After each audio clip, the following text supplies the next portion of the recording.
Okay, let's get started.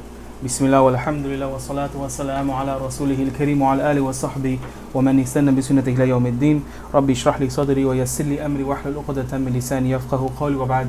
Assalamu alaikum wa rahmatullahi wa barakatuh.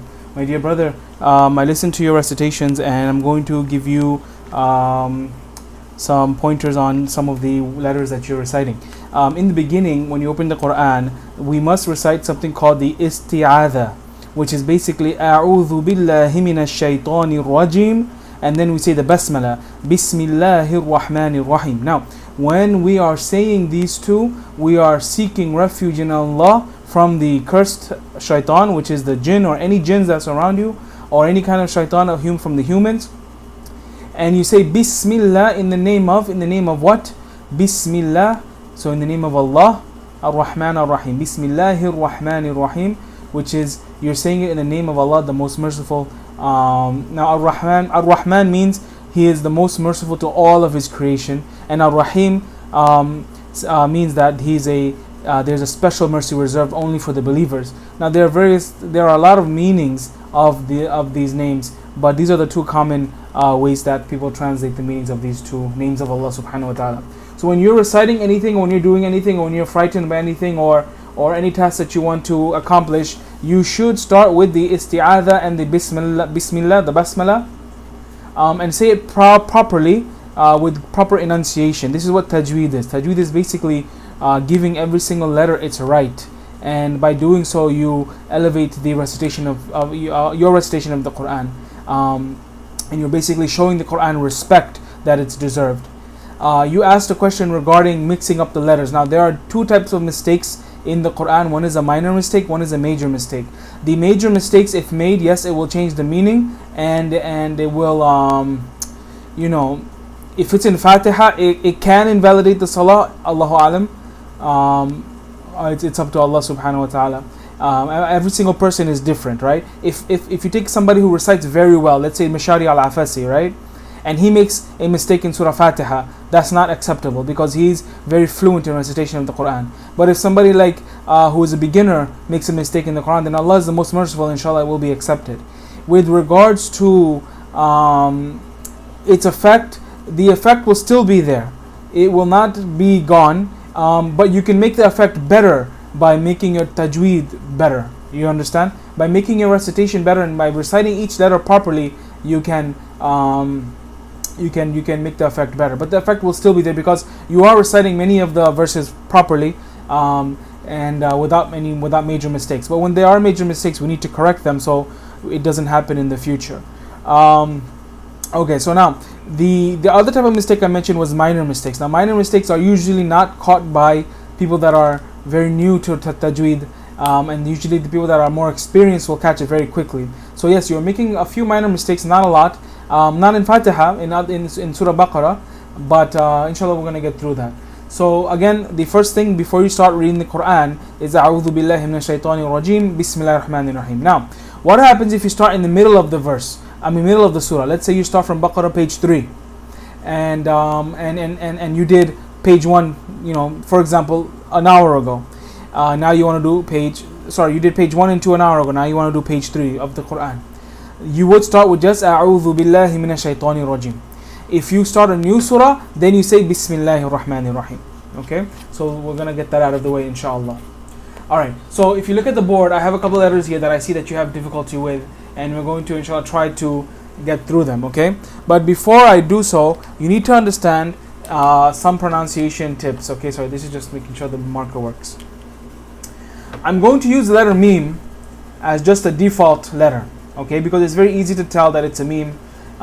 You cannot really confuse it with many letters, and it's easy to understand. So the default structure that I'm going to write is meme, okay? Meme with a fatha, meme with a kasra, meme with a dhamma. I want you to understand, this is fatha. In the Desi terms, we call it, I don't know if we call this in Pakistan, but we call it Zobar, Zed, Pesh. We call this in Bangladesh. But in terms of the standard names for it, this is fatha, this is kasra, this is dhamma. Okay. Now, the fatha can be pronounced in two different ways. In one way, I'll give you an example. In the letter, in the word la in Arabic, which is no. Okay, there's lam, there's alif, there's fatha. Lam plus alif. This is right here. You can also write it. Can you see? Oh, you can see it. You can also write it. You'll also see it like this in the Quran. You'll also see it like this in the Quran. It means it's a lam and alif combined. Okay. So lam plus alif with a fatha on top is la. Okay. Listen to the way I'm pronouncing the fatha. Like similar to bat or cat or hat. Right. Very similar sounding. La. But let's take the same letter in the name of Allah. Now, in the name of Allah, we don't say Allah. We say Allah. So there are some letters in Arabic where the sound is going to be like this, la, where the fatha is going to sound like that, la. There are some letters in Arabic where the fatha is going to sound like this, ah. Now this is a minor mistake. However, it can help you correct some pronunciations of some of the letters. So that's why it's important to know this, okay? So in the name of Allah, we don't say Allah, we say Allah. But when we have this sentence here, or this fragment, Bismi, here we say Bismillah. Why is that? Over here, there's a fatha on the alif. Allah. If there's a fatha or a dhamma that appears before this lam in the name of Allah, then you say you make it thick. If there is a kasra that appears before the lam in the name of Allah, then you make it thin. In this example, Bismillah, Bismillah. Okay? So this is just in the name of Allah that this lam appears like this. You understand? Lam in general with the fatha is pronounced la. But in the name of Allah, it's pronounced Allah. Unless a kasra comes before the name of Allah, meaning that this Bismi is connecting to this name Allah. Okay? And in this situation, we say Bismillah. Okay? There is a fatha here. There is an alif here too, but this alif is ignored, and that's more advanced, and we can learn about that later. But for now, we ignore this alif. See, there's a shadda here, and it jumps straight to the shadda. Okay? When you see an alif like this in the Quran, in the Mus'haf, oftentimes you're going to see that it's ignored when it's in the middle of a word, or in the middle of a sentence between two words. If it starts off the sentence, then it will not be ignored. For example, Alhamd. Right? Here you don't ignore this. Alhamd, you must say it. But if this came in the middle, for example, we say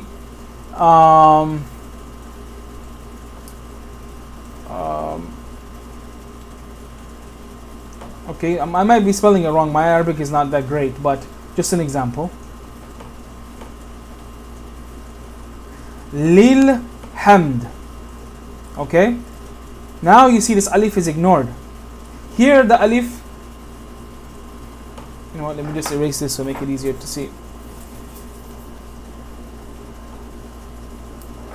Here the alif is pronounced al-hamd, alhamdu. Okay? But when I have but now when it's in the middle of a sentence, see, this is the beginning of a sentence. When it comes to the middle of a sentence, like this is a lam with a kasra, lil hamd, with praise. Okay? Here this alif is ignored. Now, how do you know this when you're reading the Quran? Which one can be ignored, which one cannot? If you use the Mus'haf, I'm not sure about your Mus'haf that you're using, but I'm going to show you the link to the Mus'haf that I use. If you use the Mus'haf that I use, the alif that has a hamza on top cannot be ignored. Okay? Doesn't matter if it's in the beginning, doesn't matter if it's in the middle, doesn't matter. The end, that's different. But if in the beginning or the middle, this alif with the hamza cannot be ignored. Meaning, if there's a fatha or a kasra or a dhamma on it, you must say it. If there's an alif without the hamza on top, okay, then if it's in the middle of the sentence between two words, it can be ignored. This is the type of alif that gets blended in with the letter that comes before it. Okay, so this is so you can identify which alif can be ignored, which alif cannot. Okay, All right. Now, there are 7 letters in the Arabic language that are going to be thick. What do I mean by thick? Thick means that it has a fullness to it when you recite. And it's thick in with whether it has a fatha, dhamma, kasra, or sukoon. But the easiest way to identify what I mean by thick is when we refer to the fatha. Alright? And these letters are, and there's a mnemonic for this. It's kha, sad, dad,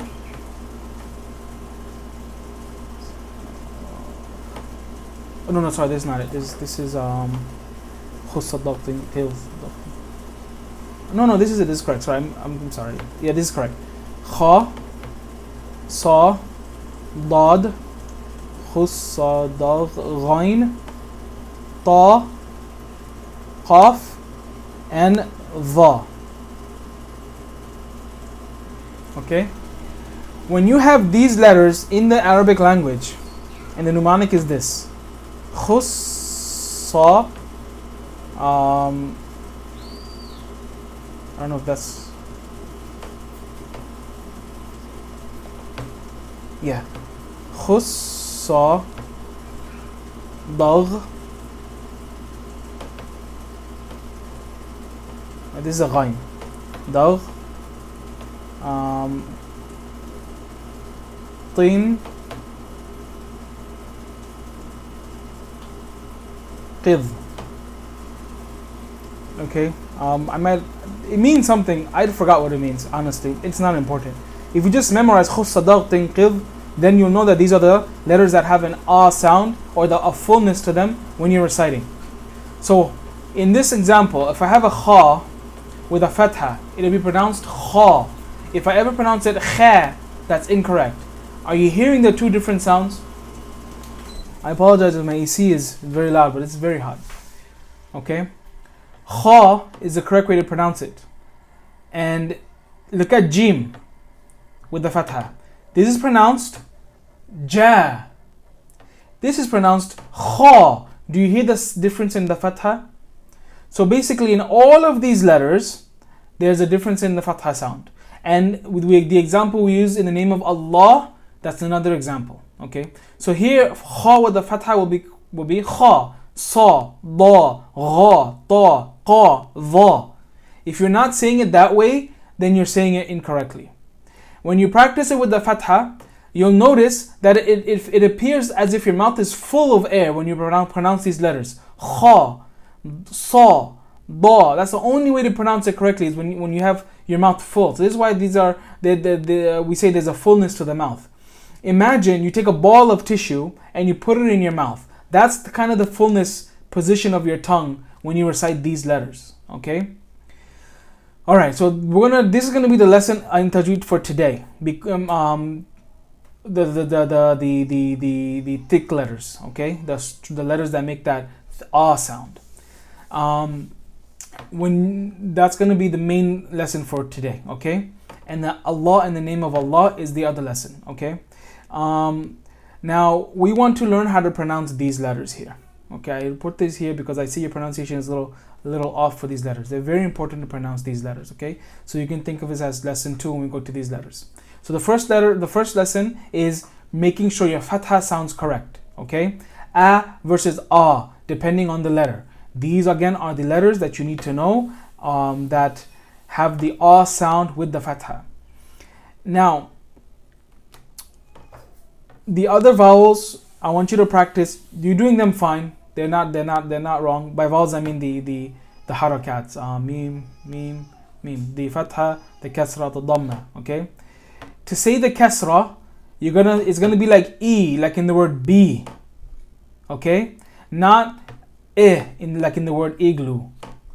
Okay, igloo, I don't know how you pronounce it in Scotland, but igloo is how we pronounce it in America. The kasra is more of an e sound, b. So if I were to rewrite this, I would pronounce it as igloo. You understand? Okay, so the kasra is an e sound, it's never an e sound. Okay, In the thick letters, sometimes it comes out like an S sound. Don't worry about that. Let's just focus on the other letters, okay? The thick letters meaning the khusta thing, which I just erased. And the dhamma sound, okay? It's oo, okay? Like boot, okay? Not put, not like in put, okay? Boot is a oo sound, not like in put, oo, put. Okay, so there's two different sounds here. If I say but, right? Give me that but, you will not know what I'm saying. But if I say give me that boot, you'll understand. If I said put that somewhere, it's a strange accent. But if I said put that somewhere, it's a different accent, right? It makes more sense. So you have to understand the dhamma is going to be a oo sound. Again, the kasra is going to be a e sound. And the fatha, we talked about that for a good few minutes. It's going to be a like in bat, or a like in saw. Okay? Alright. So that's going to be the mini lesson for today. Okay. Now these letters, you have a difficulty in pronunciation. Okay. In these letters we have 4 throat letters and 1 letter of the tongue. Okay. The 4 throat letters here are ha, ghain, kha, and ain. It's very interesting because these are letters that most people have trouble with. I'm going to add 2 more letters to complete the throat letters. The first letter is Hamza. Sorry, not Hamza. Ha. And the second one is Hamza. Okay? What is a throat letter? These letters all originate from the throat. Okay? The throat letters are especially difficult for many people to pronounce. The reason why you need to understand how to pronounce it is because this ha and this ha cannot be mixed. Your questioning was, if you make the letter different, does it change the meaning? Yes, it changes the meaning completely. Okay? This kha and this ghain sound cannot be mixed. Okay? And this hamza sound and this ain sound cannot be mixed. Hamza, you can think of it as something almost like an alif. It has its own special rules, but if it's by itself, it's more or less an alif. Okay? One of the rules we mentioned, remember I said if there is an alif with a hamza on top, this is actually hamza, not alif. And if there's an alif by itself without the hamza, this is actually an alif. Okay? Hamza can take many seats, and you know what it is because you can recite it pretty okay. Okay? You can have hamza by itself. You can have hamza in the beginning of a word. You can have hamza in the middle of a word. You can have hamza at the end of a word, like that. Hamza can be on top of a waw. Hamza can be top of a ya. Okay? Hamza can be top of an alif. Okay? So Hamza is a special letter. But by itself, they both sound the same. If a hamza has a fatha on it, it's pronounced a. If alif has a fatha on it, it's pronounced a. If hamza has a kasra on it, it's pronounced e. If alif has a kasra on it, it's pronounced e. If hamza has a dhamma on it, it's pronounced u. If alif has a dhamma on it, it's pronounced u. Okay? But you cannot mix it with the ain. Alright. This is going to be a little tough. Because normally you start from the easier letters, the tongue letters, the letters that are more easy to pronounce, the lip letters. But you seem to have a pretty good grasp of most of them. So I don't want to waste time in talking about letters of tongue and lips and all that unless I see that you're having difficulty with them. Here, the throat letters, you're having difficulty with them and you need to know how to pronounce them, okay? Imagine this is somebody's head. Okay? I'm going to elongate the throat just to emphasize. Okay? A little smiley there. And imagine this is an Adam's apple. Okay? So this is going to be, if you touch your throat, your Adam's apple you should be able to find your Adam's apple. Okay? We're going to divide the throat into 3 parts. The deepest part of the throat is where the hamza and the ha are pronounced from. So hamza is easy. You just pronounce ah, right? It's very subtle to feel from your chest. But this ha, when you're pronouncing it, your chest is going to rumble. You should feel a vibration in your chest. Ha, ha, ihdina as-sirata al-mustaqim. You hear that sound? Like a little like a little grunt, right? That's the ha. And if you pay close attention, you'll notice that the hamza comes from the same exact spot. There's a little bit of a very, very small vibration that you can feel, but it's really coming from the deepest part of your chest. It's a straight air coming out of your mouth. Baba, I'm in class. Let me finish, okay? That's my kid. Okay, let me finish, baby. Okay, thank you. All right, so this is the hamza. You need to know how to this is the ha. You need to know how to pronounce the ha. Ha. Think of it again. Think of dinas, right? Or make like a grunting noise. Or kind of almost like a cough. It's very easy for males to pronounce this because males have a deeper voice. Okay? Then you have the closest part of the throat, which is above the Adam's apple. So this is relative. This is not specific. This diagram that I'm drawing is relative, meaning as long as you're able to pronounce it from below your Adam's apple and above your Adam's apple, everybody's gonna have different anatomy. So it's never gonna be you're never gonna find a book that gives you an exact place that the letters are gonna come from. All these letters are relative according to your anatomy. As long as it sounds correct, that's all you need. The letter ghain, think of it as it's coming all the way in the back of your throat. Your mouth, in the back of your mouth, right? And all the way in the back of your mouth connects to where? The top of your throat. Okay? So this letter, ghain and kha, come from there. Okay? And it's no problem in you over enunciating. As a matter of fact, I would recommend that you do that just because as you become more fluent in reciting, your enunciation is automatically going to become more subtle. But in the beginning, you should over enunciate. Okay? So this kha, that sound that you hear, all right, kha, you have to pronounce it like that. And the ghain is coming from the same exact spot, not from the middle of your mouth. Ghain, like the word, like the G in ghost. It's not the same spot. Okay, if you can say kha, then you're gonna be able to say ghain because it's coming from the same exact spot. Okay, and listen to the sound gha, and listen to the other sound kha. You hear that? It's a little harsh letters, but that's how you're supposed to pronounce them. If you say ga, gairil maghdubi or gairil maghdubi, it's not going to change the meaning, but this is not the respect the letter learns, the letter deserves when you're reciting the Quran. Now the hardest letters here are the hamza and the ayn. Okay, the hamza and the ayn, and there's a little trick to pronouncing both of them. The letter hamza, if you listen to it, has a little whisper to it. Hamza. So what you can practice is the word help. And you want to whisper the word help. And that's very close to what the ha is supposed to sound like. If I'm saying hamza, I'm sorry if I'm mixing up the letters. I mean ha, the ha. Again, the ha sounds like when you say help, when you whisper help. Okay? Help. That's how I say the ha. Help. Okay? And the ayn, that's a tough one. The ayn, you want to imagine you want to feel your Adam's apple when you're saying ayn. And when you're saying it correctly, your Adam's apple is going to go up. Ayn.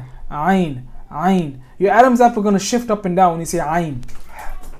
As a matter of fact, when you say both the ayn and the ha, your Adam's apple should go up and down. Ha, ayn. They both should go up and down. But with the ha, if it doesn't, it's not a big deal because ha is not hard to pronounce.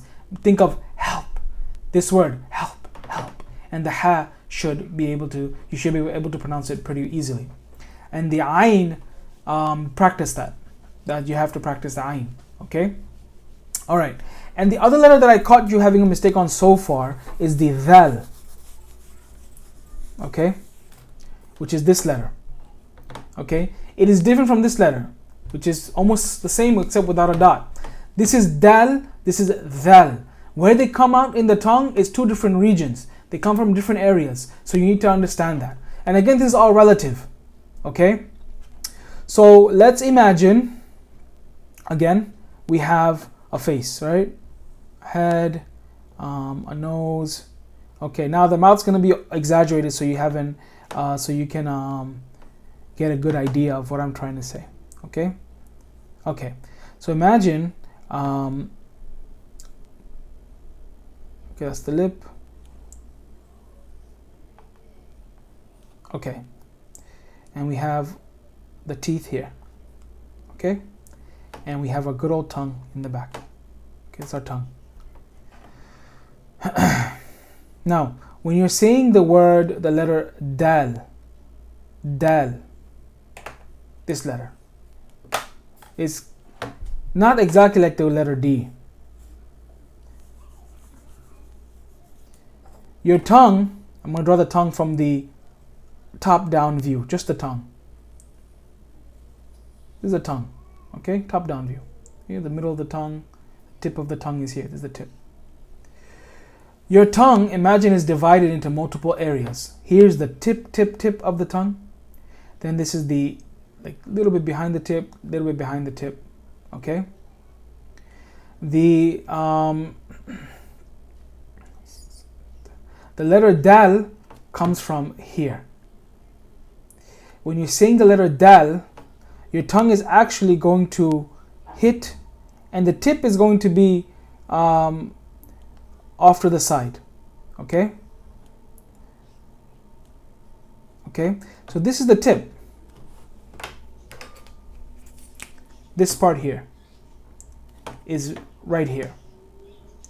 Okay? So this part is actually going to raise up and hit the palate, dal, somewhere behind your molar, somewhere behind this molar, dal, that part of the tongue is going to hit the palate. Okay, that's how you pronounce dal. Now when you're pronouncing dhal, this dhal actually comes from the tip of the tongue, the very, very tip. Okay, comes from the very tip. So when we say the dhal, your teeth and your tongue actually comes out a bit like that. And that's your other teeth, and that's your chin, and that's the closing of the mouth. You got it? The dhal is coming out like that, but this tip is actually touching your molar. Okay? Dhal, underneath the molar. Dhal, dhal. That's how you pronounce that letter. Dhal. Okay? So dal, your dal is fine. But I wanted you to know that how to use your tongue in terms of where the letters are approximated. Now this is not going to be ever accurate to your tongue. Right? This is relative to everybody. Everybody's going to have a different tongue, some longer, some shorter. But just to know that the dhal comes all the way from the tip, and the dal comes from a little bit behind the tip. And by knowing that, you'll be able to differentiate the two. And again, when you're saying the dal, this letter here, I'm going to use the red pen. The tongue is going to come up, and it's not, the tip is going to bend down a little bit. Dal. Okay? But when you're saying the dhal, the tip does not bend down. The tip stays where it's supposed to be. It comes out. It comes out. Dhal. And you actually touch the bottom of your molar. Dhal. Dhal. Okay? You actually touch the bottom of your molar. Alright? Okay. So we're going to stop this video here. Now I'm going to show you the mushaf that I use, that I want you to start using. And any questions you have, it's easy to just tell me. Okay? All right. QuranFlash.com. And I think they have a more updated version called app.QuranFlash.com. If you just go to QuranFlash, you can automatically go to app.QuranFlash.com. In this website, you'll see a black, pretty, very well designed mushaf called tajweed mushaf. Just look at the name, okay? Tajweed mushaf. I want you to use that, okay? I'm going to now record the mushaf, and I'm going to recite Fatiha for you and the first page of Baqarah, so you get an idea of the sounds that you're supposed to make, and you get an idea of how to use this mushaf. Assalamu alaikum.